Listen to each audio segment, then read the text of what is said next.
Greetings, students. In this course, we are combining texts, as I mentioned last week, from English-speaking sources and Spanish-speaking sources.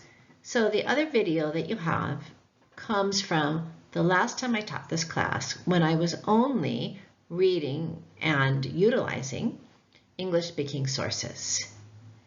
The main text that covers different aspects of globalization for the Spanish-speaking students this quarter is a text by Ezekiel Ander Egg.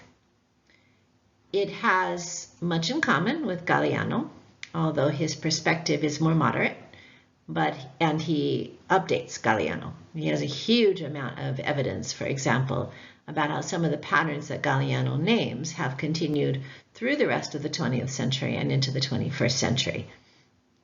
However, he also adds some important concepts that I want you to be introduced to, and that's what this video is about.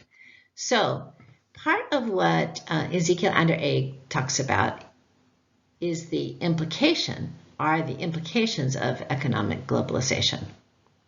So he uses a quote that I think it's important for all of us to think about. It's a very helpful quote.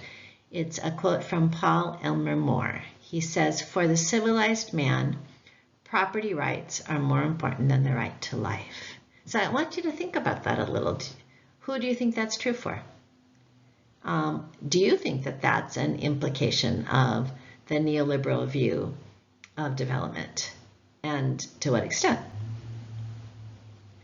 Clearly, what Ander Egg says is he would say that that is an implication, that that perspective is implied in the Washington Consensus, in the neoliberal understanding of international development and of globalization in general.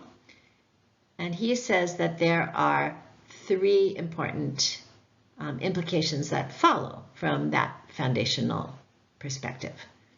First of all, he says that it reduces human beings to who they are economically, so that the only measurement of human worth is an economic measurement, that human beings are reduced to being producers and consumers and evaluated accordingly. Second, he says that when the economic measurement is the only measurement, that the sole criterion not only for value of human beings, but for the value of anything in life, anything in the world, is cost effectiveness.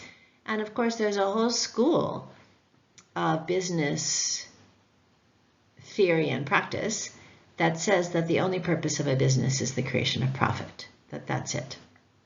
And that's what he's talking about. He says that everything in life begins to be measured through the lens of cost effectiveness.